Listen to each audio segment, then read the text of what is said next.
Então, tá bom. Gente, boa noite. Meu nome é Camila, eu sou preceptora, então, do setor de urgência e emergência do Odilon. E aí, junto com o Luigi, durante uma das corridas na nossa era pré-Covid, a gente teve uma pergunta, um just in time, uma pergunta pico bem interessante que a gente resolveu compartilhar nessa aula, tá? Então, todos os comentários bem-vindos e qualquer coisa a gente está à disposição. Então, vamos lá. Meu nome é Luiz Scaglione, sou R1 da Clínica Médica e, igual a Camila falou, surgiu em um dos plantões, enquanto eu estava rodando no estágio da urgência no Poli no mês passado, e a gente achou uma dúvida pertinente para trazer em discussão. Vamos lá. Qualquer coisa, se quiserem interromper a apresentação para fazer perguntas, dúvidas, podem ficar à vontade.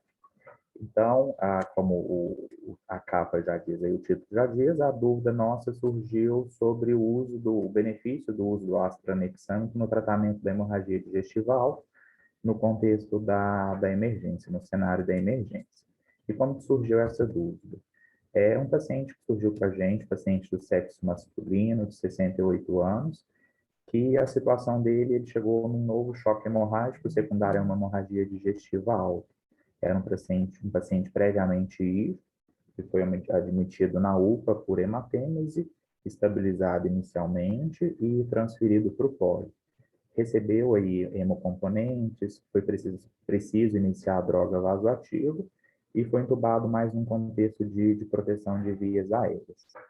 Já no dia da admissão dele no poli, conseguiram fazer uma endoscopia digestiva alta para avaliação dessa hematêmese, onde foi visualizado um grande quadro em fundo gástrico e uma variz em tárdia, que foi esclerosada às cegas, mas não tinha nenhum sinal de sangramento ativo. O paciente permaneceu no poli. No dia 16, ele evoluiu com uma nova queda hematinete, com provável ressangramento aí sem exteriorização.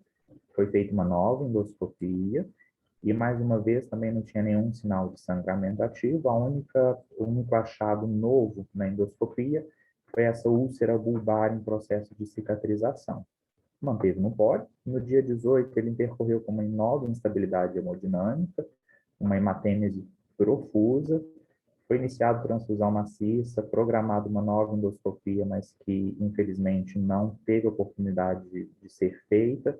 E a gente prontamente solicitou a interconsulta da equipe da cirurgia para avaliar se tinha alguma terapêutica adicional, onde a gente optou pela passagem do balão intraesofágico, mas mesmo assim não teve muito sucesso. O paciente evoluiu a óbito e nesse intervalo entre a passagem do balão, na confusão que estava na adrenalina do momento, não confusão na adrenalina do momento, um dos residentes da cirurgia geral levantou a hipótese da gente fazer o uso do ácido tranexâmico nesse contexto.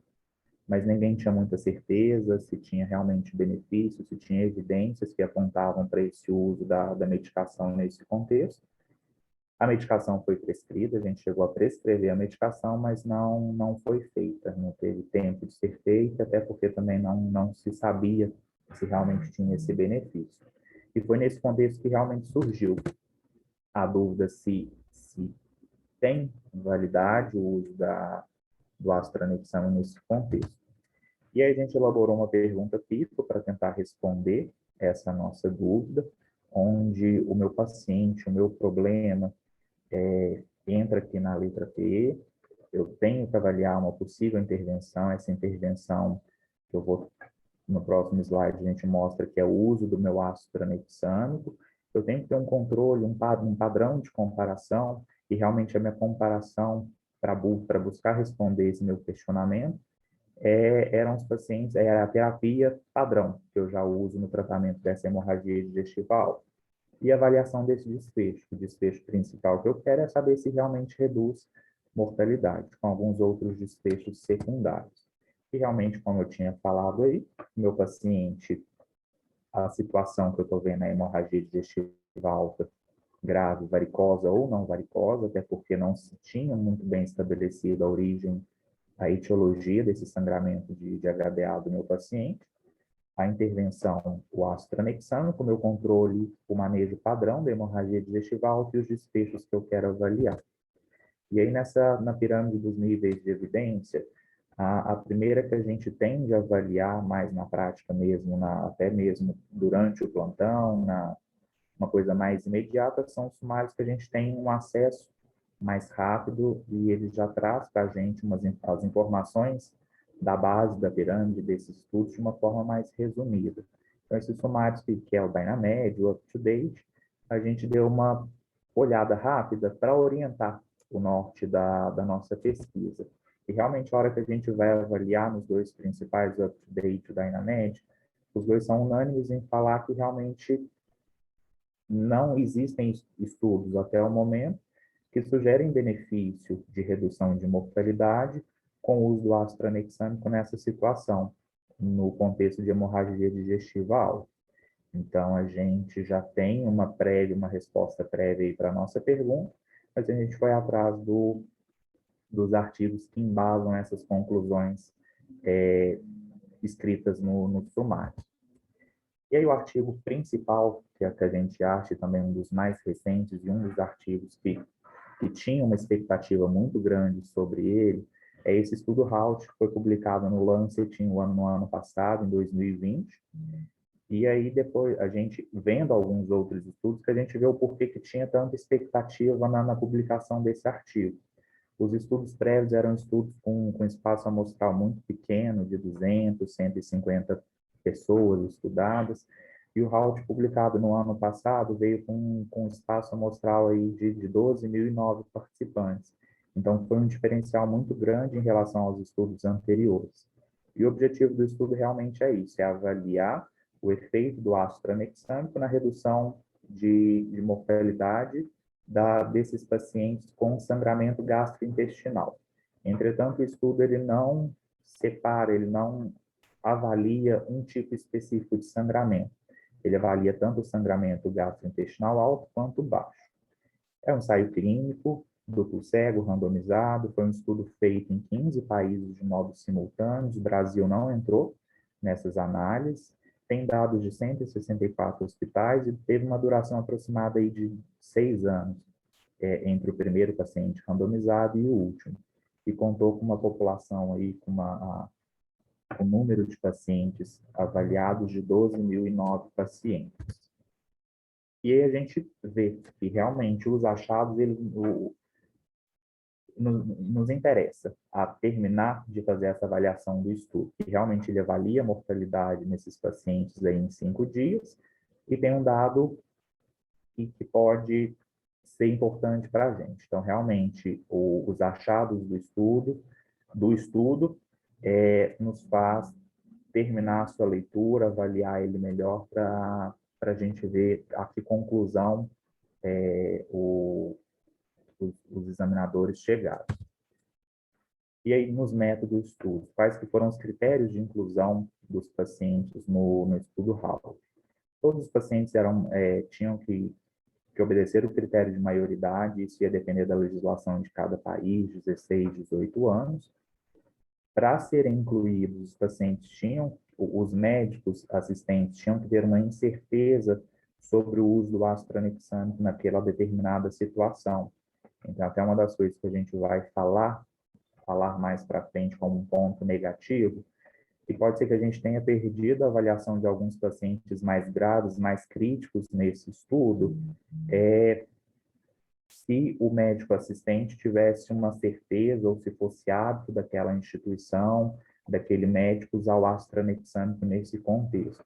Então, precisava dessa incerteza do profissional sobre a validade, sobre a funcionalidade da droga nessa situação. E o paciente tinha que apresentar um risco de sangramento gastrointestinal significativo, por critério clínico, necessidade de hemocomponentes nas horas subsequentes. E aí, qual foi a estratégia utilizada? Os pacientes que caíram no grupo da droga receberam uma dose de ataque de 1 grama em 10 minutos e recebiam uma manutenção de 3 gramas infundidos em 24 horas. Já os pacientes que foram randomizados para o grupo placebo receberam só NaCl. E aí o estudo deixa bem claro que o pacote, a embalagem era igual para os dois grupos, para evitar esse viés aí, enviesar o estudo nesse sentido de saber quem está recebendo o quê. E aí, os desfechos a serem, que foram avaliados. O desfecho primário do meu estudo foi a avaliação de morte por sangramento, em até 5 dias, e alguns desfechos secundários que também foram avaliados. Morte por sangramento no primeiro ou 28º dia, ressangramento, necessidade de cirurgia, transfusão, evento tromboembólico, convulsão e alguns outros. E acho que válido destacar que o meu desfecho primário, que aqui atrás a gente vê que é morte por sangramento em até 5 dias, ele foi modificado durante o estudo. Inicialmente, o meu desfecho primário avaliado era a avaliação de mortalidade por todas as causas. Só que no transcorrer do estudo, conforme eles iam analisando, foi evidenciado que a mortalidade por causas não hemorrágicas devido à não hemorragia, a não gastrointestinal alta ou baixa, era muito mais proeminente do que a mortalidade por sangramento. Então, eles recalcularam a população e alteraram o desfecho. Foi onde eles conseguiram chegar nesse N de 12 mil pacientes, alterando esse desfecho primário de morte por todas as causas para mortalidade por sangramento nos primeiros 5 dias, levando em consideração até também a meia-vida do ácido tranexâmico, que é uma meia-vida mais curta, e foi feita uma dose de manutenção só nas primeiras 24 horas. Então, teve essa alteração do desfecho aí no transcorrer do estudo. E a gente vai avaliar o risco de viés. De acordo com a medicina baseada em evidência, aí, tem esse mnemônico que a gente pode ir seguindo para avaliar alguns viés que pode invalidar ou fazer com que o meu estudo perca um pouco de validade. O primeiro a gente vê que é o recrutamento. Se a população que eu estudei foi uma população adequada. No contexto do estudo em si, se a gente avaliar só esse trabalho, a gente vê que é uma população adequada. Mas na hora que a gente transpõe essa informação para responder a nossa pergunta pico, a gente fica tendencioso, não é de um todo bom essa população, porque o estudo ele avalia tanto o sangramento gastrointestinal baixo quanto o sangramento gastrointestinal alto. Então, para responder a minha pergunta, Pico, pode ser que seja um pouco enviesado. Apesar de que a proporção de sangramento gastrointestinal alto foi cerca de 89% nos dois grupos. Então, teve uma proporção considerável aí que a gente pode considerar como sendo aplicável para tentar responder nossa pergunta aqui. A nossa é sobre a próxima que a gente avalia do viés, é sobre a alocação aleatória, se realmente os pacientes foram alocados de forma aleatória. E sim, teve uma randomização na distribuição desses grupos, e na caracterização aí, tanto de placebo quanto do ácido tranexâmico, a gente vê que ficaram grupos bastante homogêneos dos dois lados. A idade média dos pacientes nos dois braços do estudo foi de 58 anos, majoritariamente pacientes do sexo masculino, cerca de 64, 65% de pacientes. Como falado previamente no slide anterior, a gente tem majoritariamente aí sangramento gastrointestinal alto, uma suspeita de sangramento ativo semelhante nos dois grupos, e cerca de 41% e 42% dos pacientes ácido tranexâmico e placebo tinham como alguma disfunção hepática sobrejacente. Então, a gente vê que eram grupos bem homogêneos e fala a favor dessa randomização efetiva aí nos dois grupos. O próximo é a manutenção, se os grupos realmente foram mantidos ou se eu tive muita perda durante o estudo, do início até o fim do estudo. E não, realmente manteve-se, teve muita pouca perda relatada no estudo. Eu tive inicialmente 12.009 participantes que foram randomizados, e no braço do ácido tranexâmico eu tive 5.956 pacientes, com muita pouca perda relatada, E no grupo controle, 5.981 pacientes, também com muita pouca perda. Então, dá uma certa significância para a gente que muito pouco paciente se perdeu nesses 6 anos de estudo. O próximo é se teve realmente o cegamento. Sim, o estudo cego, tanto o paciente quanto o examinador não sabia a quem pertencia a grupo controle ou placebo. Isso é um ponto positivo contra o viés de aí. O próximo passo é se os desfechos eram objetivos. E sim, o objetivo realmente, o desfecho avaliado que foi mortalidade por sangramento, era um dos nossos objetivos. O próximo, se as medidas dos desfechos eram importantes, que os pacientes foram realmente, foi feito de modo adequado, e sim, aqui a gente, eles até relatam no estudo a questão de como que como que era feita a caracterização da causa-morte desses pacientes. Então, era feita de modo separado por 2 examinadores, se tivesse divergência entre as duas causas de morte, uma terceira pessoa examinava, e a questão aqui que a gente vai ver mais para frente de avaliação de efeito adverso. Exemplo, causa tromboembólica, como que não era nada muito subjetivo, se o paciente teve algum evento tromboembólico relacionado ao uso da medicação ou não. Tinham critérios objetivos, critérios clínicos, laboratoriais, de imagem, então tinham essas medidas aí de suporte para realmente avaliar esses meus desfechos estudados no trabalho. E aqui sobre a intenção de tratar. A gente fala de uma intenção modificada, onde os únicos pacientes que foram retirados, que não tiveram seus dados analisados, foram os pacientes que não receberam nenhum tipo de tratamento após a randomização, não receberam nem placebo, nem o ácido tranexano, e os pacientes que não tiveram os dados fornecidos. Mesmo após randomização, receberam ou um ou outro, mas não forneceram para os investigadores os dados para serem analisados. E a gente começa a ver os resultados do estudo. Aqui, o gráfico de mortalidade desde a data inicial da randomização.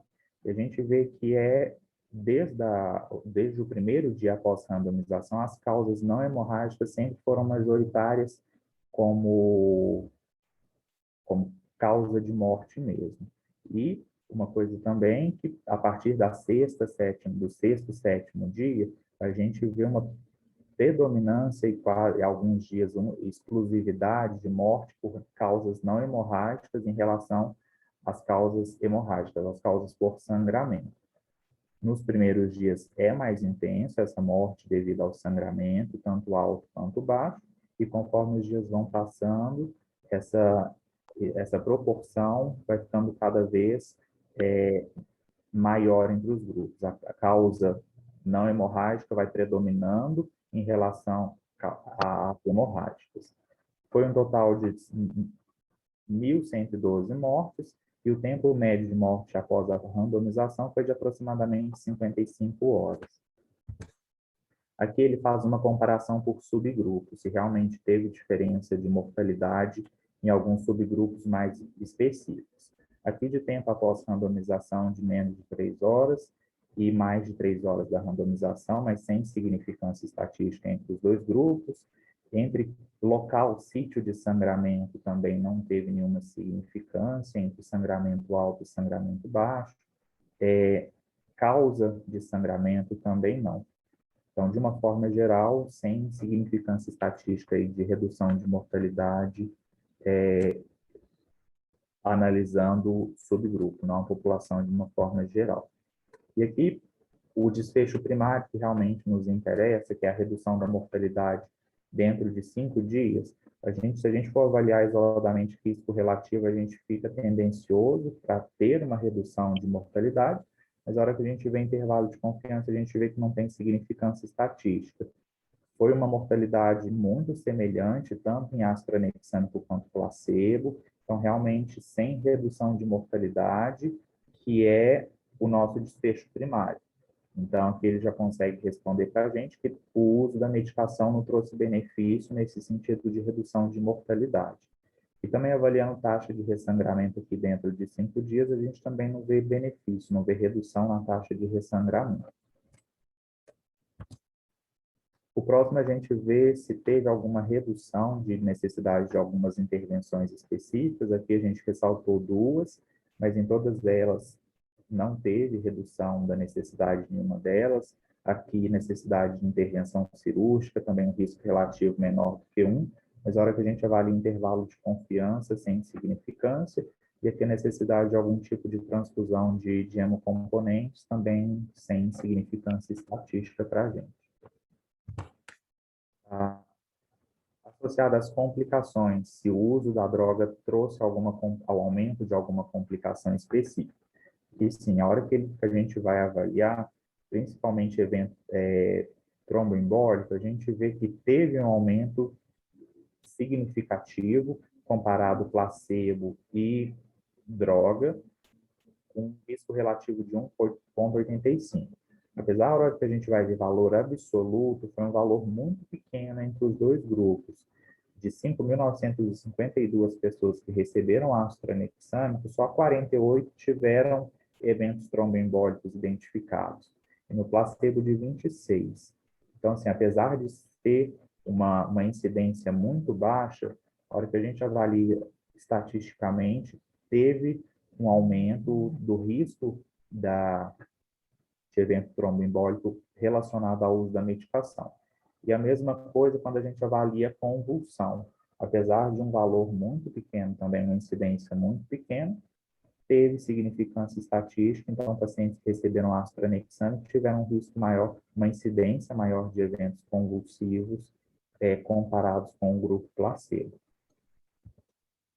E aí a gente tende a avaliar alguns pontos negativos do estudo, que a gente tem que avaliar com certo critério para ver se não deixa a gente tendencioso, se os dados não são tendenciosos por algum motivo.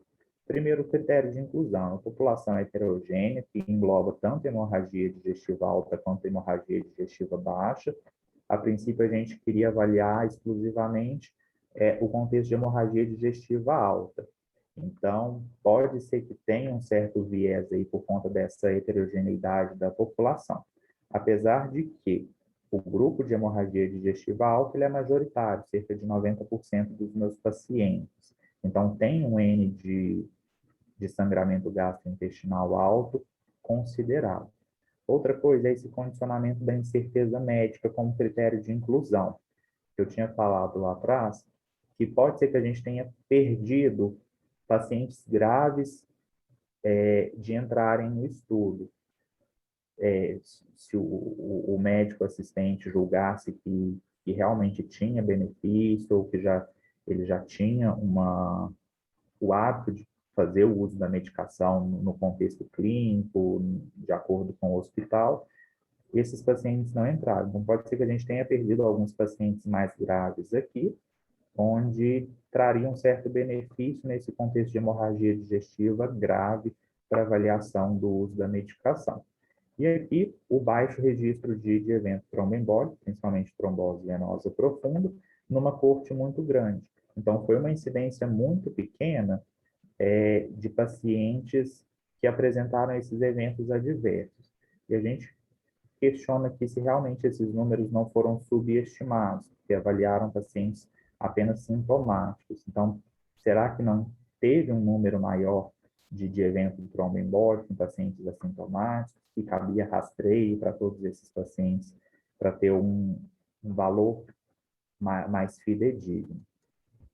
E a gente chega nas conclusões, que realmente o ácido tranexâmico ele não reduziu mortalidade por sangramento de trato gastrointestinal, tanto sangramento alto quanto sangramento baixo, foi uma proporção semelhante de intervenção cirúrgica, também não reduziu necessidade dessas intervenções. Os pacientes continuaram a precisar de transfusões de hemocomponentes nas mesmas proporções, não reduziu tempo de permanência de CTI, pelo contrário, aumentou o risco de evento tromboembólico e convulsão. Só para não parecer que é de um todo ruim, que não tem benefício nenhum, A gente colocou só mais a título de relembrar algumas indicações já com evidências científicas.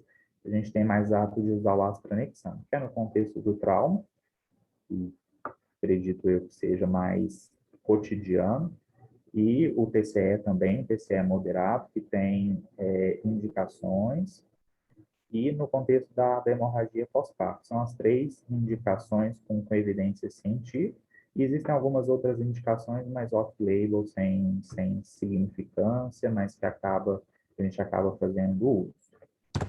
É isso.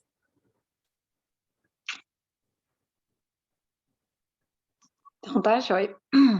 Luíde, obrigada mesmo por ter, nesse primeiro mês de residência, né, praticamente, ter aceitado fazer esse trabalho comigo. Eu acho que foi uma experiência bem interessante, assim, para se debruçar sobre o artigo mesmo, entender o que é importante a gente analisar nele. Então, tá de parabéns, tá? Essa dúvida realmente surgiu no plantão, que foi bem um contexto de just in time mesmo, assim, do que mais que eu poderia oferecer para um paciente tão grave, assim, com hemorragia digestiva. E foi interessante analisar as evidências que, antes desse artigo, a gente tinha várias meta-análises, uma da Cochrane de 2014 e uma que eu achei do American Journal of Emergency de 2020, que foram meta-análises de estudos pequenos, uma com 7, outra com 10 estudos, cada estudo mais ou menos assim, com 200 pacientes, e apesar de eles terem achado uma redução de mortalidade nessas duas meta-análises que eu citei, eles, nos próprios artigos, nas próprias revisões mesmos, falavam que eles esperavam um estudo grande que tinha um poder de discriminação que esses pequenos RCTs não tinham, e que esses RCTs poderiam estar sugestionados, né, por um N pequeno, por um alto risco de viés. Isso desde 2014, eles esperam a publicação do Halted, né, que, do que eu entendi, ainda não entrou em nenhuma revisão sistemática, mas que com certeza teria o artigo de longe mais importante, né. Então, quando a gente foi analisar isso, a gente percebeu que o título do artigo tinha já a nossa pergunta pico incluída, né, que é o uso do astranexamco ou não em pacientes com hemorragia digestiva grave, e foi um estudo muito cuidadoso, muito bem feito, né, um estudo com 12 mil pacientes, que com certeza soma todos os estudos juntos anteriores publicados quanto a isso, um estudo super multicêntrico com um baixo risco de viés que a gente considerou, que eles tiveram muito cuidado em analisar todos os desfechos selecionados que foram muito objetivos, né, como mortalidade, que é o desfecho primário, e muito primários também, né, nenhum deles foi um desfecho substituto, só se eu não me engano, a escala de CATS, mas que todos os outros têm muita importância para os pacientes identificados, né? Que a gente não conseguiu ver uma redução do desfecho primário, que era de mortalidade mesmo, e que com esse estudo tão grande, a gente vai voltar na pirâmide de evidências mesmo para falar que, às vezes, um RCT muito bom, ele vai ter um potencial de discriminação muito melhor do que meta-análises de RCTs pequenos, né? Que foi exatamente o que aconteceu aqui. Então, apesar de algumas evidências anteriores com alto risco de viés, a gente fica muito mais seguro de não usar o ácido tranexâmico nos pacientes com hemorragia digestiva por conta de um estudo tão grande, tão bem feito assim. Algumas comparações, por exemplo, que eles fazem com o TCE ou mesmo com o TCE ou com trauma, é que o ácido tranexâmico ele teve maior benefício nos pacientes que eles usaram com menos de 3 horas do início dos sintomas, né, do início do acidente. E que é muito difícil estabelecer tempo mesmo, assim, de quando que foi o momento que o paciente primeiro sangrou num paciente com hemorragia digestiva, né? Você não tem esse dado tão objetivo assim. E foi interessante também que, apesar do N não ser todo representativo dos pacientes que a gente queria, na análise de subgrupos, né, de hemorragia digestiva alta, ou de varicose, de não varicose, a gente não teve uma diferença entre os subgrupos, né? Então, assim, não existe um subgrupo que a gente conseguiu identificar que se beneficiou mais. Então, acho que a gente fica bem seguro na nossa recomendação mesmo. Muito bem. Luíde, depois de dar uma estudada, você começou falando aqui, no começo da sua aula, que ao ler o sumário, que os sumários comentavam que não tinham evidências do benefício do ácido tranexâmico na hemorragia para diminuir o sangramento da hemorragia digestiva alta. Uhum. É isso mesmo ou tem evidência de não benefício? Se tem Assim, pela pesquisa inicial que a gente faz em UpToDate, não recomendam, que, assim, ele até deixa claro que carece de estudos para comprovar o benefício da redução de mortalidade. E você concorda com isso? Você acha que carece de estudo? Tem que fazer mais algum? Assim, depois desse estudo grande do Haut, assim, para mim tem uma representatividade muito boa. Então, Dá para falar que é assunto encerrado? sim, para mim, sim. Assunto encerrado. No contexto de hemorragia geral, mas para hemorragia digestiva alta, acho que carece de um estudo onde eu vou avaliar só hemorragia digestiva alta. Não foi o caso do Haut, que mescla as duas coisas. E aí, Camila, o que você acha? E- Concorda com o Luiz? Precisa de... Olha, o que a gente mais discutiu que é o seguinte, igual, eu não ia analisar todos esses 12 mil, mas que eu tinha 10 mil pacientes, né? E que, traduzindo um pouquinho a pergunta do Léo, né, na verdade, eu acho que a gente tem uma evidência, sim, para não usar, né?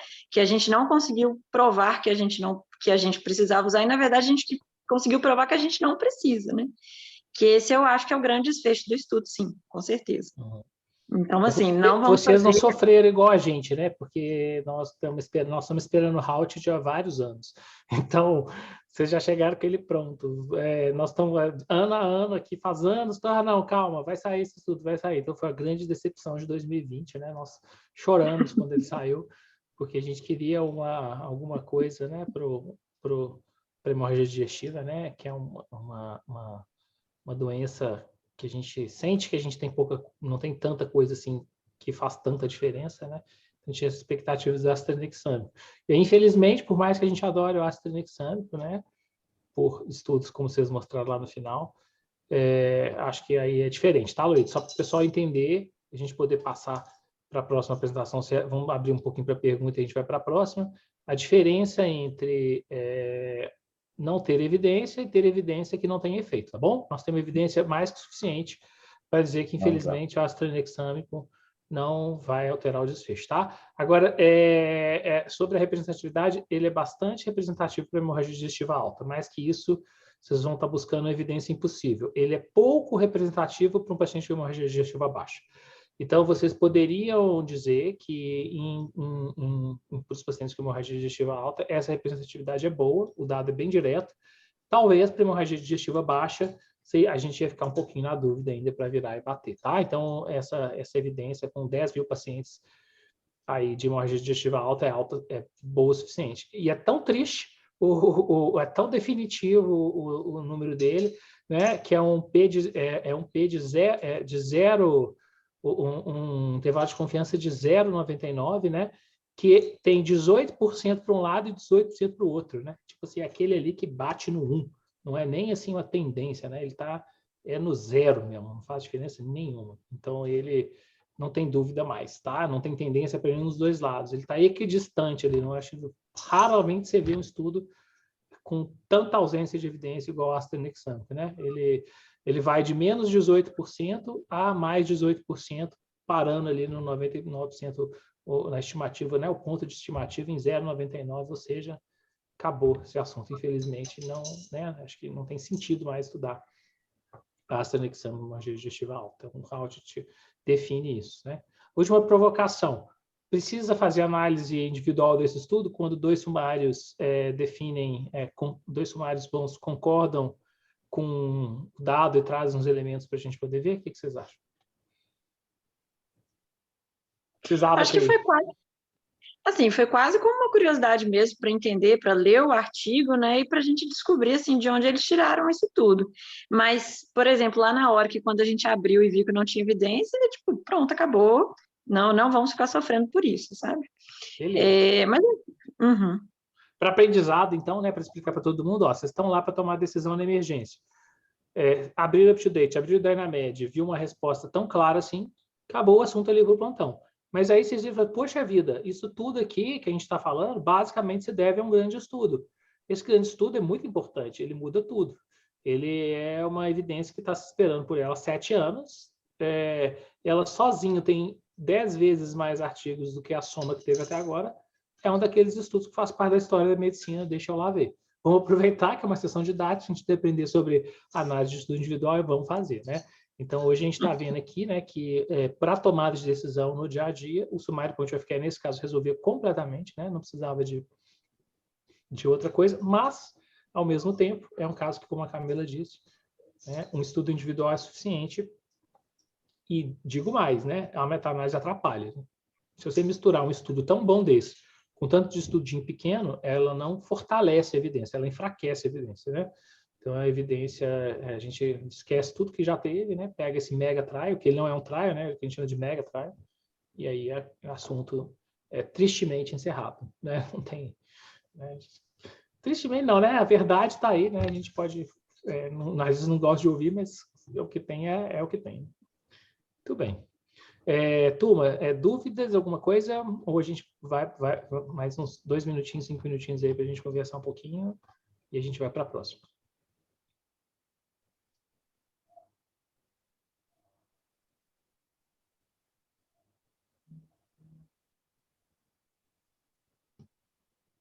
Sem dúvidas? Bom, então vamos para o próximo, então. Né? O Just in Time, a ideia da gente é tentar manter a apresentação próxima de 15 minutos, né? Para a gente poder discutir, já é um tema bem focado. A gente ia deixar aí uns 15 minutos para a gente discutir, gastando uma meia horinha aí na sessão. Mari, nós combinamos aqui de tentar manter isso, né? A Mari vai tentar apresentar ali em 15 minutos. Passou de 15, eu vou mutar ela. Sem pressão, tá, Mari? Vou dar uma pausa no vídeo para ficar mais fácil. E vou... Acho que vai para carregar, depois carregar como 2 vídeos.